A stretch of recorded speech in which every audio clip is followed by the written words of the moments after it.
Hi, today I'm going to be reviewing the Lytro Illum Camera, which Cambrian Photography in Colwyn Bay have kindly lent me. So the first thing I'm going to do is take it out of the box.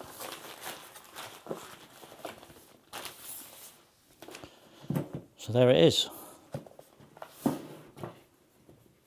Take the cardboard sleeve off, and then I think it opens up in a very nice, yes, I like that. That's nice packaging, that is. Got two compartments either side, which contain all the cables for charging the battery, and I think using it on the mains as well. Funky strap, putting it.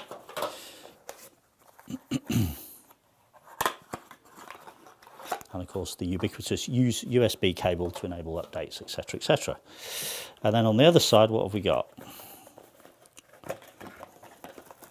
Nice little cleaning cloth for the lens, and a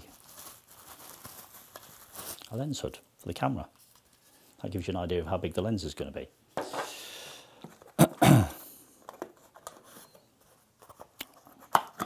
Also got a battery. Nice heavy battery. I don't know how long it's going to last, but it's a good big battery.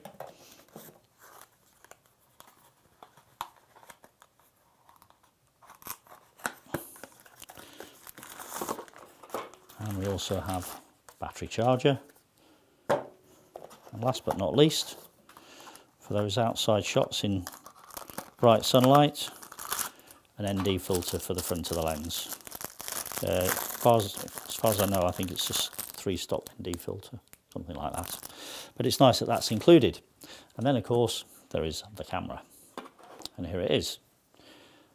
Not your typical camera, really. It's not really a compact, but it's not really a full-on DSLR either. The lens is fixed. It's an f2, and there's no way that you can change that. It is a fixed lens. One of the nice things about this camera is that it's got a very nice large viewfinder on the back. Switched it on there. Oh no, I haven't switched it on because the battery's not in it. That's okay, these things happen. Let's put a battery in it and let's see what it looks like when we switch it on.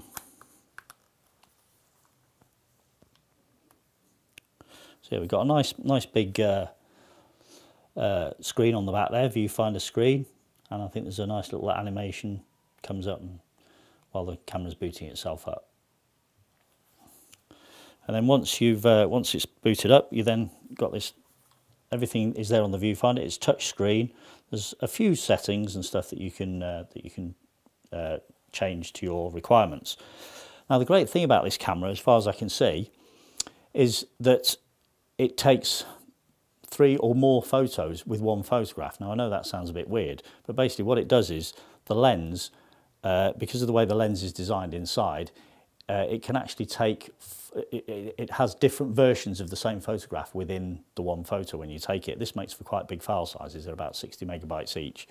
But what you can do, once you've downloaded the picture off the camera into the software, you can then choose which focus point you want after you've taken the picture, which is a pretty amazing thing. The other thing that you can also do with it is that you can actually create a video which shows all the focus points, and it's like a little video, what they call a living picture on the Lytro website, which actually shows all the focus points right from the front right to the back. I'm looking forward to having a go with this camera, so over the weekend I should be taking it out, and I will be obviously adding the photos and my findings at a later date. Okay, so I've been out and had a play with the Lytro, and I'm going to tell you about my findings now. Okay, first thing, form factor. This is how it comes out of the box, with the exception of the lens hood, which comes separately. But it's a fixed lens, so you can't take the lens off.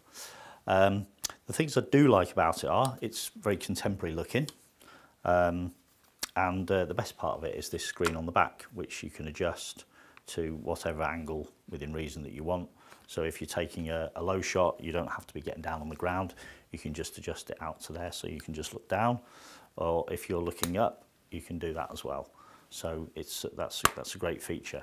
The downside is there's no actual viewfinder to look through, which I personally prefer. Okay, so that's the good points and bad points of the form factor.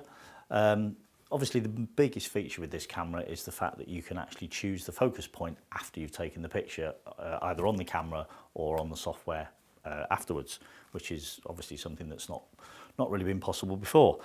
That's its main sort of selling point, really. The fact that you can take a photo with 3 or 4 different focus points in it, and then you can choose the one that you want afterwards by messing around in the software. You can also actually export a little MP4 video which will play through all of the focus points within the picture. So that's pretty cool. When you first take a picture with it, you press a little button on the top here which is called the Lytro button, and that brings up a gauge on the side here which has a blue and an orange section, and that shows you all the parts that will be in focus in the picture when you eventually export it off the camera, which is a pretty handy feature.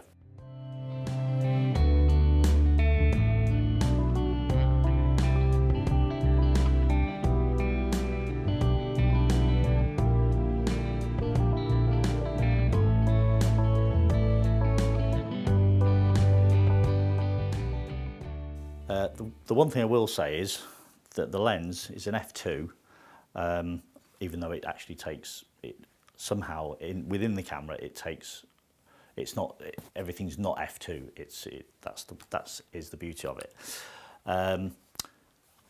What I would say is it's not a great camera for landscapes, because you really need to have things in the foreground, things in the midground, and things way in the distance to get the best out of the features that it has.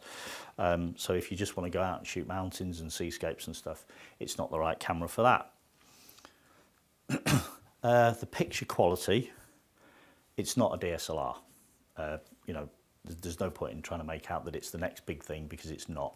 It's not going to compete with things like the Canon 5D, the high-end Nikons, or any other high-end DSLR, but I don't think that's not the market it's aiming for anyway, so that's not really a problem.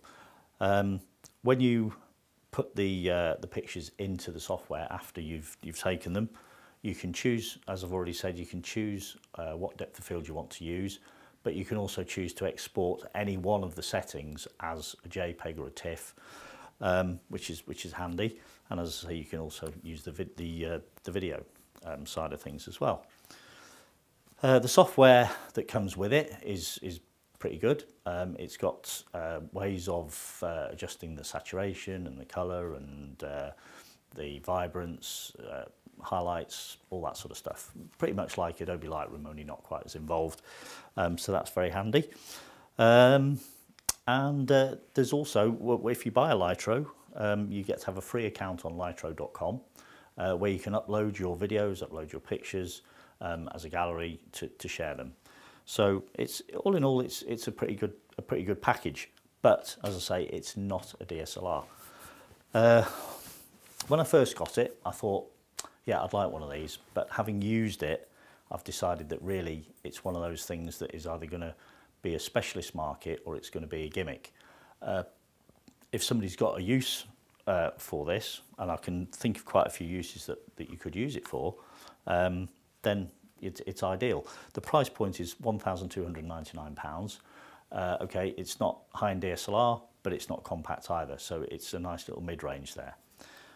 So if you want something different and you can't afford a high-end DSLR and you don't want a compact, then maybe the Lytro is one that you should go for. Give it a try.